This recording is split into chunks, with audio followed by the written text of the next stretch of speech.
I'm with Fahd Husain, resident editor of the Dawn newspaper in Islamabad, Pakistan, one of Pakistan's best-known newspapers, and Ayesha Siddiqa in London. She is, again, one of Pakistan's best-known strategic and foreign policy analysts in exile in London for the last several years.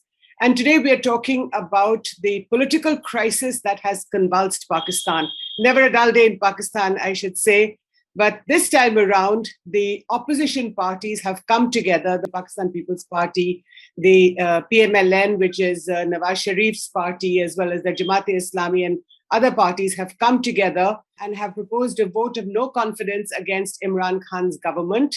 This vote is likely to take place sometime later this week, anytime between March 25th and the 29th of March, but I'm getting ahead of myself. So let me welcome my guests to the show. Fahd Husain and Ayesha Siddiqa, welcome to ThePrint. Thank you. Thank you. So Fahd, you're in the hot seat in Islamabad. Your column in the Dawn newspaper, the Red Zone Files, is very widely read, and we get to know a lot about what's going on. So tell us, what's going on? Well, depends. If you have 3 hours, I could go into a lot of detail, but there's plenty going on. And I think the next, I would say, 10 days or so are crucial, because the situation now is at a point where I think the courts will need to bring some clarity to this political process. On the face of it, the procedure for the vote of no confidence is very simple, very linear. All you have to do is to bring a motion to the parliament. There has to be a vote on it within a specified period. If the opposition can bring up at least 172 people, that's it. The government goes, the prime minister is de-seated. But given the high stakes involved in all of this, this process has become much more complicated than it should have been. Mm-hmm. And therefore, very creative spins are being given by the government side in terms of how to interpret the constitution, because of which there is some delay, and now the matter has gone to court. So I think if the court can expedite the whole process, give a certain decision, then possibly we would have the vote by the end of this month. And that should clarify the confusion, and we should know, once and for all, whether Prime Minister Imran Khan stays in power or whether he has to move to the opposition benches. So Ayesha Siddiqa, this is an interesting time, of course. You're in faraway London. You're not back home in your beloved country. But my question to you is that in another year, in 2023, Pakistan was going to have elections in any case. So 1 year ahead, this political crisis is now coming to a head, which means that Pakistan could have a new prime minister. So tell us what the importance of that is. Why is it that this is such an important moment for Pakistan? Well, I think it's an important moment because 3.5, 4 years of Imran Khan have really made people tired. It has made institutions tired as well. The entire country is tired. And what needs to be done is at least developing a consensus, a broad consensus, a coming together, which he'd completely dismantled. His main agenda was anti-corruption, and under the garb of anti-corruption, he really went after building a narrative, maligning his political opposition. Not that anything major was happening. There are no serious anti-corruption cases which have come to fruition. But what has happened is there's a lot of hatred. There's a lot of, he's changed the language of politics. Mm-hmm. And I think it's important to step back from that. Also, it's not all his fault, I would say. I think his 3.5 years have jolted everyone into probably a point where, all institutions may want to look back and have a conversation with each other. And I'm hoping, not that it's going to happen, not that 2023 elections or, even if elections happen earlier, are going to be enormously different from how they were managed in the previous years. But one hopes that perhaps the next elections, institutions and even political parties think differently about the conduct. Okay. Fahd Husain, can you explain to me now, when Imran Khan came to power 4 years ago, it seems like an eon ago, the promise of rooting out corruption in Pakistan. In our part of the world, corruption is so endemic. I mean, we hear it all the time here in India. Arvind Kejriwal's Aam Aadmi Party rooting out corruption, Prime Minister Modi's BJP rooting out corruption, like Imran Khan trying to root out corruption. So what happened 4 years down the line? Has he managed to do that? And why is it that the opposition, which otherwise doesn't like each other too much, both the PMLN, Nawaz Sharif's party, and Asif Ali Zardari, Bilawal Bhutto's party, they don't seem to like each other, but why have they come together to take on Imran Khan? Well, I'll pick up from a sentence that Ayesha just used. She said Imran Khan has changed the language of politics. I think that's an important statement to make, because through that language, he's also in many ways changing the culture of politics. And what's happened here is that, of course, we all expect political statements to be fairly divorced from reality. But what has happened this time around is that the accusations that he made in the opposition and his entire political narrative was based on eradicating corruption. Yeah. And once he was in power, he had to show that whatever he was saying was actually grounded in reality. It wasn't just pure rhetoric. Unfortunately, what we've seen in the last 4 years or 3.5 years is that every effort that he has made to live up to what he used to say earlier on has come to nothing. There have been no conviction. There have been multiple arrests. The political opponents have been hounded. The anti-corruption narrative has been turbocharged through the state machinery.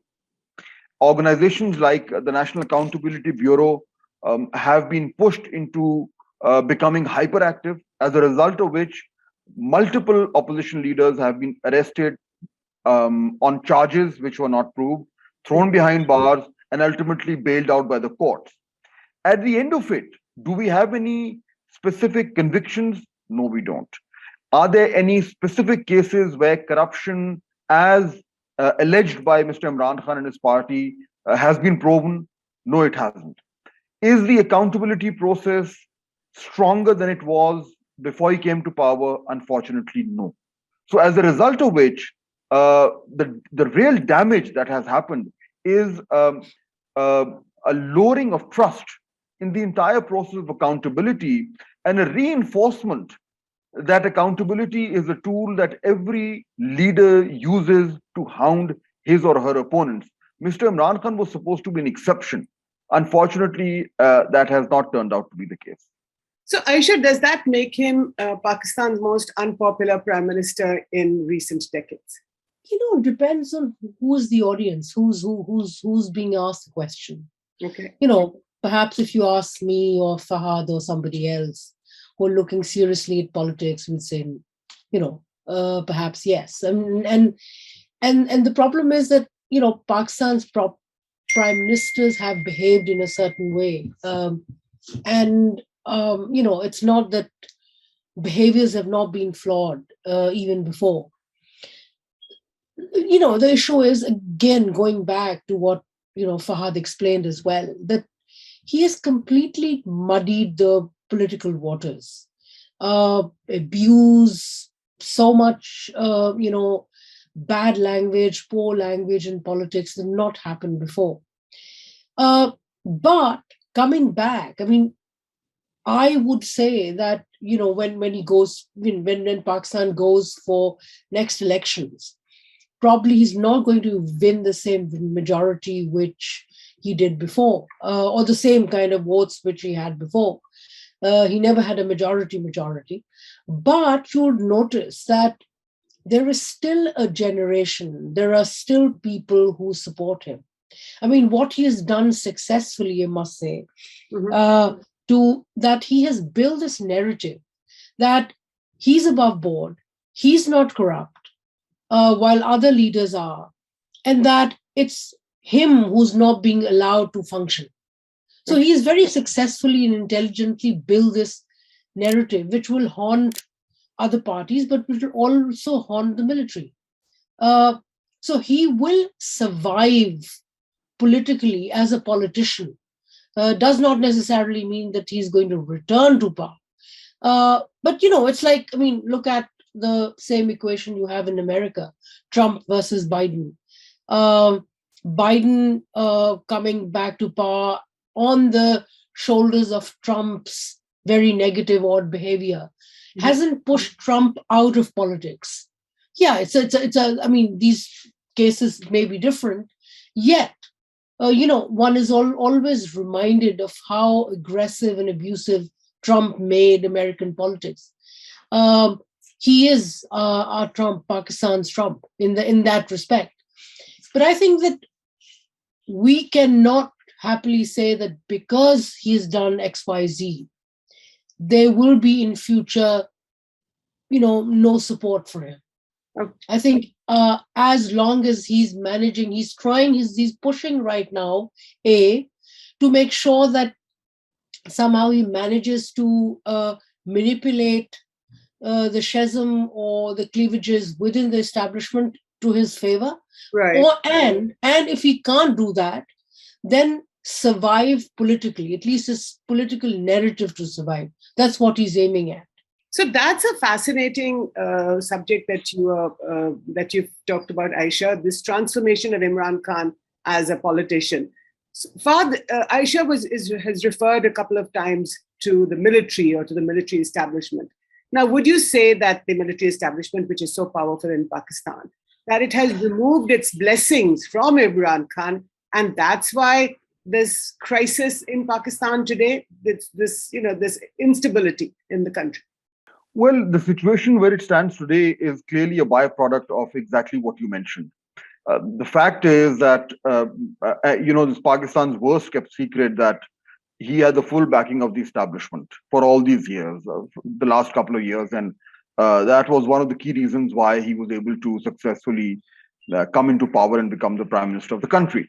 And then that support continued for the next couple of years till last year when a series of events happened which led to a certain cleavage, which has not been, instead of being repaired, it's actually gotten worse. So clearly there were some choices made from both sides. What are you referring to?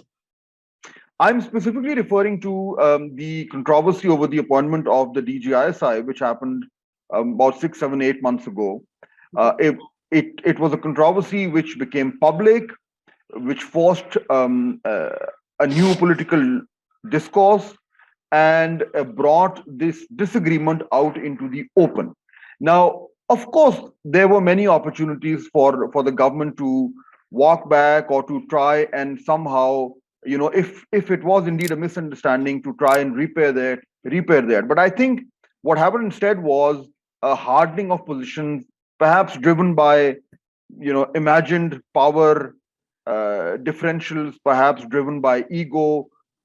Who knows, these things. But what we do know is that things, instead of getting better, kept on getting worse till they reached a stage where they are now. Now, is that the only reason? No, I think it was one of the key reasons, but then the opposition parties jumped into this fray.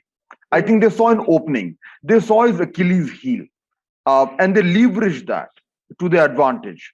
As a result of which, in this present crisis that we are facing, we don't see the establishment playing any proactive role. Mm-hmm. But that's the point. If the establishment is not playing a role, that in itself is a statement which goes to show why Mr. Imran Khan and his government are suddenly so vulnerable when they have to fend for themselves. And that the political baggage that they now have to carry seems to be a little too heavy for them, which is why they seem to be on the losing side at this particular point.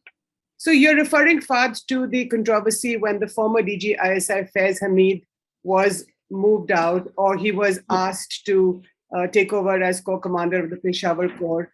But that announcement took 3 long weeks to make. Is that correct? Exactly. And normally such issues are either they don't make it to the headlines, or they remain confined to whispers. But this became a very open thing, and everybody was talking about it. And ultimately, the government cabinet ministers had to come and speak about it. So it became a public issue. And then not only did it become a public issue, it became a source for a very public confrontation, friction, which then enlarged onto a larger political unraveling of that very happy marriage of convenience which was happening, which was underway for the last couple of years, and that has primarily led to where we are today. So, Ayesha, this marriage of convenience between Imran Khan and the Pakistani military establishment, and I'm specifically referring to some reports in the Pakistani press, which say that Faiz Hamid, the former DG ISI, who is now co-commander Peshawar Corps, is somebody who is close to Imran Khan, allegedly close to Imran Khan, let me say, and that if push comes to shove, say, for example, when the vote of no confidence is held and Imran Khan loses power, he could bring Faiz Hamid back and he could hide under his umbrella. Do you think that this is possible at all? As you know, it has happened in the past in Pakistan, hasn't it? Yeah, in the past it hasn't worked either. I mean, if you remember, Nawaz Sharif trying to make Ziauddin, General Khaja Ziauddin as the army chief, or the head of General Musharraf.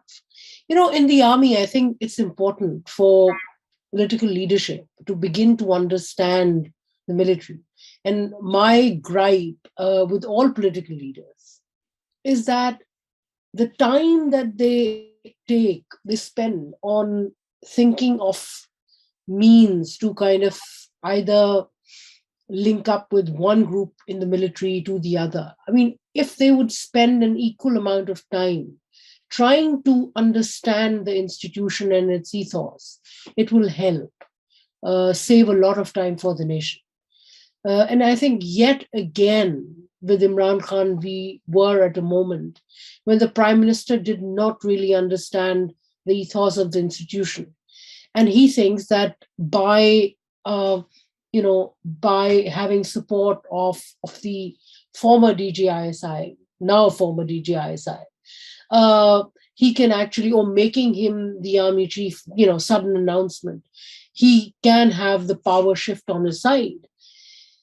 The fact is that in the institution, in the army institution, it is the army chief who is practically the god. Mm-hmm. And if he's going to rattle the institution, they're going to stand behind the army chief, all the generals, in order to protect it.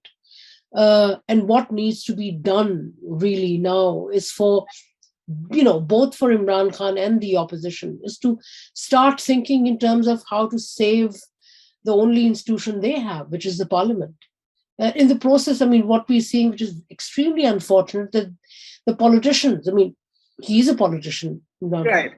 He's rattling the only institution that he can fall back on, which is the parliament.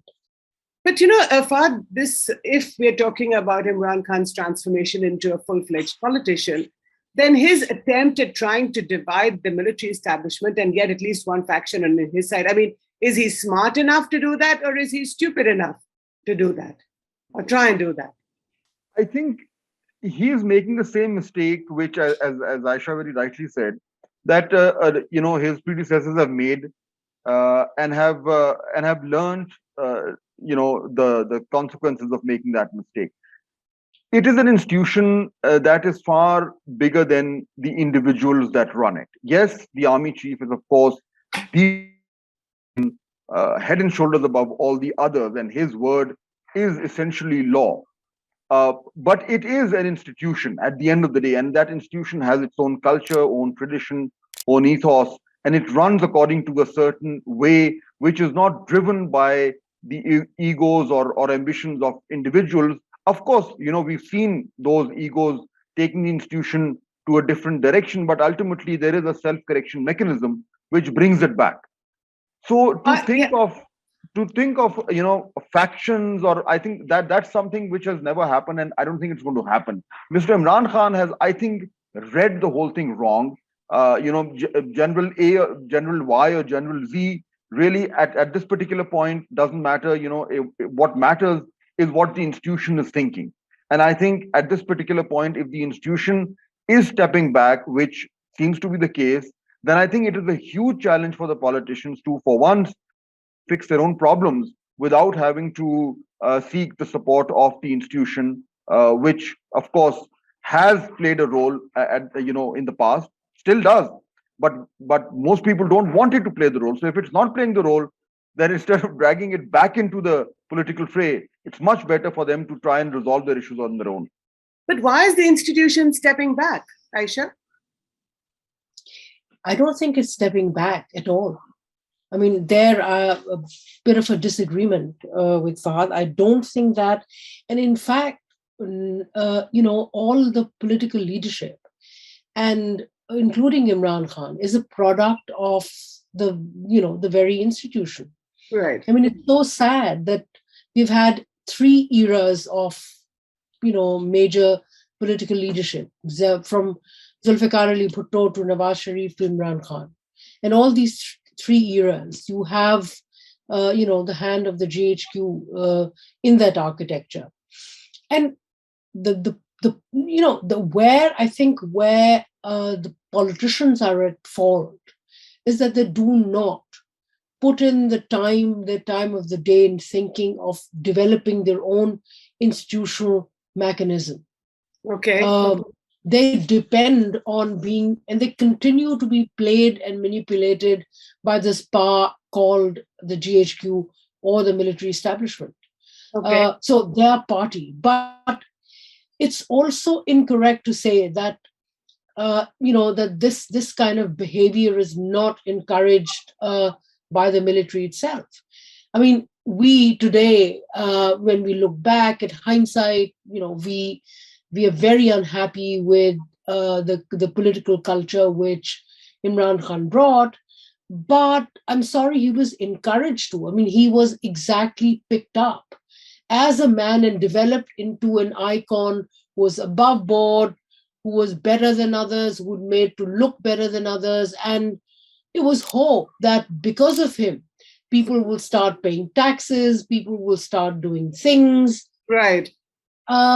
Without forgetting and forgetting that, maybe he would be unable to do that. There are other complexities at work here as well in the larger society. So what I'm saying is that neither has the establishment learned.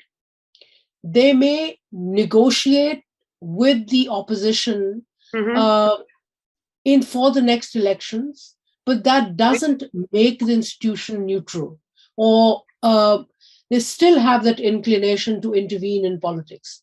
So situation remains the same. No, absolutely. So that's the fact. That's a question to you again, Fahd. Why do you think the military establishment is stepping back?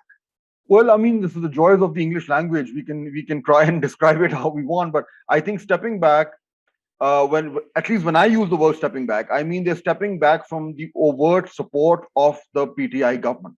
But why? Does that mean because of a number of things that I mentioned? Primarily because I think there is a feeling that whatever he was supposed to do, whatever he stood for, whatever all the expectations that were linked with him have not materialized. So for whatever reason the establishment had for supporting Imran Khan, those expectations haven't come to fruition, and I think they've realized that perhaps it is time to not be so closely aligned with that. So they are stepping back from the government. Are they stepping back from issues of state affairs? No, they're not. They're just stepping back from being partisan, which is a good thing. But of course, they remain the major player. They remain the center of gravity in many, many ways. And I think this crisis that we are looking at right now is essentially reinforcing that it was only as a result of their stepping back that Imran Khan and his government are now in trouble organically, which means one can deduce that organically perhaps they did not have the kind of stability or strength that could allow them to withstand this new challenge from the opposition now that they're alone. So I think there's a subtle difference in terms of stepping back from one party without having to completely withdraw from the affairs of the state. Right. Ayesha, let me ask you the India question. And if I could add a bit, Jyoti, I think it's because the self-correction mechanism that you have in the institution is that once they see, I mean, it's a very political institution. I mean, Pakistan Army is, if it's nothing if it's not political. And political also means that for its legitimacy depends on public support. Mm-hmm. So it has to have a positive narrative backing it, so to help it remain playing the role that it does. And for that, what had happened, I think what happened in the last 1 year is a political leader from Punjab publicly challenging, on the face of it, challenging two generals, but it really shook the institution. I mean, if you go into the streets of central Punjab, I mean, we've seen it happen yet again. If you remember the last days of Musharraf, people would be saying things, swearing at the military. The slogans were so anti-military. This had begun to happen again because as the economy kind of crumbled, as economic pressures increased, and governance went out of the window. I mean, Punjab is the heart of, unlike Indian Punjab, Pakistan's Punjab is practically Pakistan. So once you have governance really crumbling in Punjab and people beginning to notice that things have changed, it drew attention towards the military, because now you go out and people will say, that ordinary people, that if Imran looks bad, it's they who have brought him. So that kind of pushes the military and its legitimacy. And that is where they had wanted to step back. Not that they have started to like Nawaz Sharif again, not that they've started to like Asif Ali Zardari again. It's because the concern for their own legitimacy, which had made them step back from the PTI. Or at least, not all of PTI, at least definitely Imran Khan, the leader. Right. Now, Fahd, let me ask you the India question. Now, not so long ago, Imran Khan was describing Prime Minister Modi in very uncomplimentary terms, including Hitler and stuff like that. But just a day or so ago, in a speech that he has made, उसमें वो कहते हैं कि देखिए भारत की जो foreign policy है वो बहुत, I mean, in Hindi the word is आत्मनिर्भर, but basically autonomous. कि एक तरफ अमेरिका के साथ क्वाड में भारत शामिल है, दूसरी तरफ रूस के साथ रूस का जो है तेल खरीद रहा है. So how come he's talking in these complimentary terms about the Indian Prime Minister? So I think that particular statement, of course, has made headlines here also, and I'm sure that at your end also.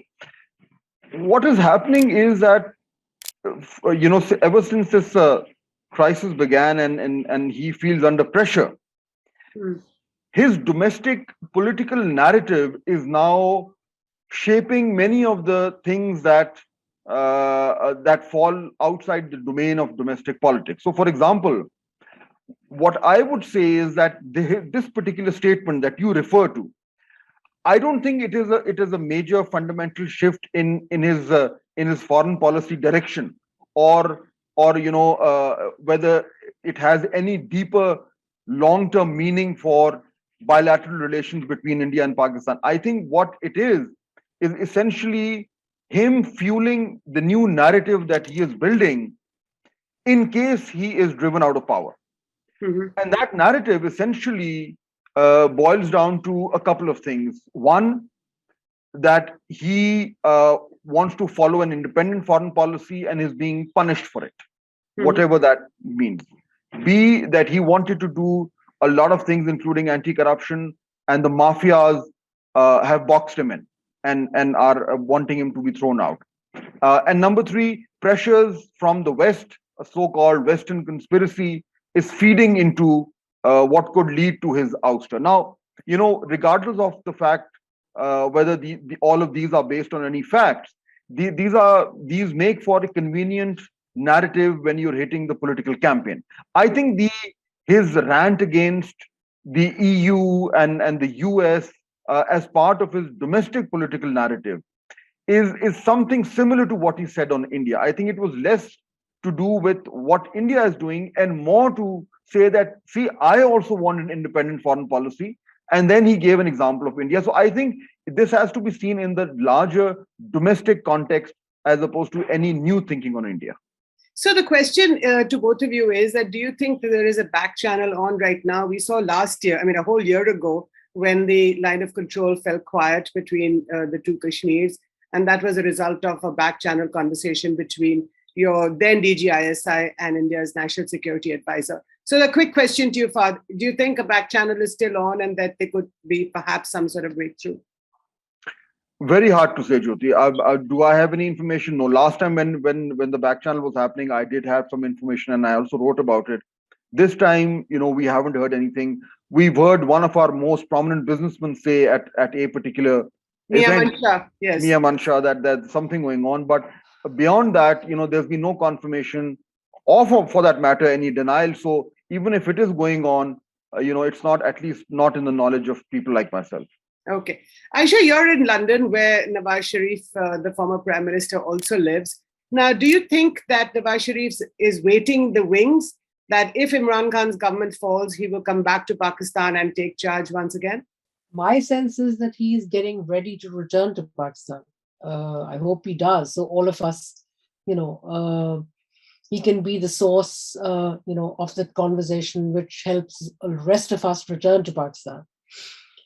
So he's getting ready. But going back to the back channel, I think that the recent incident, Indian missile falling in Pakistani territory, I would say that a back channel was happening, because if it wasn't, the de-escalation that we saw, there would have been escalation, immediate escalation, not de-escalation, the kind that we saw.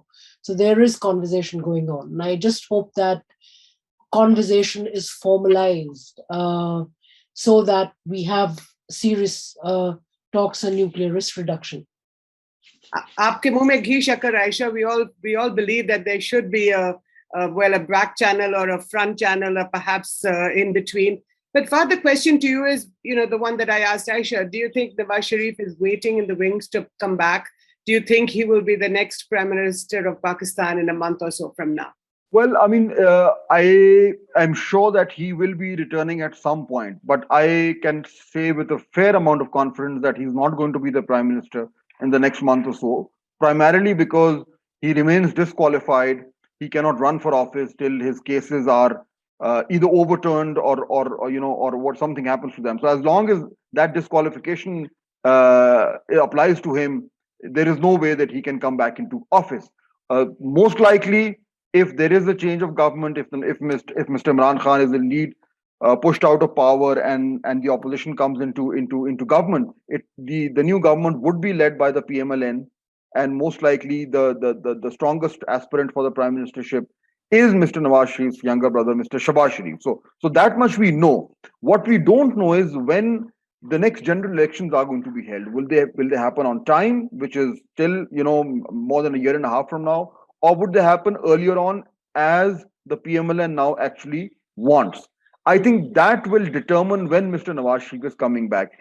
Most likely he will come back closer to elections, because that would give a big push to his party's campaign also, and also create a space for him to make a triumphant return to Pakistan. Right. And the last couple of questions, Ayesha, to you. I just read, in fact, in the Dawn newspaper, that the CEO of the asset recovery firm Broadsheet has said, which is contracted by none other than General Pervez Musharraf years ago to probe the Sharif brothers, and Nawaz Sharif and his brother, has now issued an apology to the PMLN, which on the charges of corruption that were labeled against them. So that's quite something, isn't it, Ayesha? That Mr. Kaveh Musavi has said that there was nothing at all found against the Sharif brothers. I think Broadsheet is a very interesting story. Not that they were, the company was kicked out at a very early stage. And the problem, the issue between Broadsheet and government of Pakistan has been, or NAB, is that NAB said that Broadsheet didn't do its work. Broadsheet NAB is said your National Accountability National Bureau, which is Accountability your sort of Bureau. vigilance And so watchdog. National Accountability. So Broadsheet said, no, we did the work. We weren't paid for it. I don't think they ever came to finding a lot of evidence against, Mr. Nawaz Sharif. So the point is that, for me, this is immaterial. It will help build Mr. Nawaz Sharif's reputation, which is good for him. But I think what is important to realize is that in these past 5-6 years, military establishment definitely has contributed to it, but a narrative of anti-corruption has been built. And despite these statements, in the minds of ordinary people, the image that has been built regarding these politicians is still negative. They'll vote for them. Voting for them is very different from thinking about them. And I think a positive step by the politicians would be, and to be honest, National Accountability Bureau is a major burden on the taxpayer. Major burden on the economy, because you have employed so many people who have not managed to actually do effective anti-corruption. It's a waste. As an institution, it's a waste. Okay. This should be gotten rid of. But I think it's important for all institutions and all political parties to come together and think about another mechanism, another institutional mechanism. I think that if politicians and political parties are pushing against an establishment, even for building that narrative which supports them, they have to come up, instead of just getting rid of one, they have to find a replacement, an effective replacement, to show that they are committed to anti-corruption and they're not as bad as we think they are.